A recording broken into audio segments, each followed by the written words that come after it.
Bonjour. Bonjour. Connaissez-vous un lieu atypique où je pourrais dormir? Oui, effectivement, je connais un lieu très sympathique qui se situe au lac du Der où il y a des cabanes dans les bois. Les cabanes dans les arbres. Je pense que c'est quelque chose de très bien, il faut aller voir.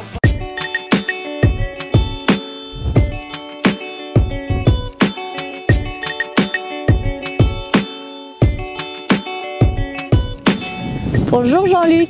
Bonjour Charlotte. On m'a conseillé de venir ici dans le lieu atypique, les cabanes dans les arbres. C'est une très bonne idée.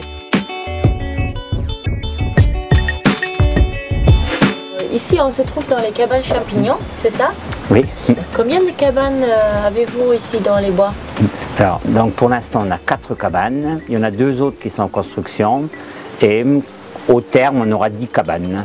On trouve quoi? Il y a un lit, il y a... Alors les cabanes ont tout un thème. Hein, celle-ci c'est la cabane champignon, il y a la cabane fermière, la cabane aux fées. Et donc mon épouse décore les cabanes en fonction du thème. Donc les cabanes sont chauffées quand la température descend un petit peu comme c'est le cas en ce moment. Et puis les gens ont une terrasse couverte qui nous sert en ce moment.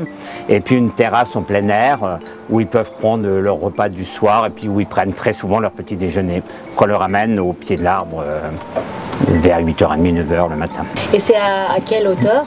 Alors les cabanes sont environ à 8 mètres de hauteur. Hein. C'est la hauteur moyenne qu'on essaye de respecter à chaque construction. Alors on est ouvert d'avril au 1er novembre.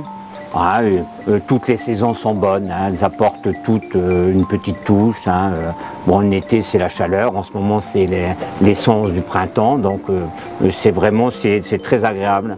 Hein, c'est en ce moment qu'il y a le plus d'oiseaux par exemple. Là on se trouve à côté du lac du Der. Oui. Quelles sont les autres activités que les gens peuvent faire ici dans la région? Alors donc sur le lac du Der évidemment il y a 4400 hectares d'eau. Donc il y a toutes les activités nautiques possibles et imaginables. Ensuite, il y a Saint-Dizier qui est vraiment une ville très intéressante. Hein. Il y a vraiment énormément de choses à faire pour les gens qui aiment la nature et puis pour les gens qui aiment se cultiver un petit peu.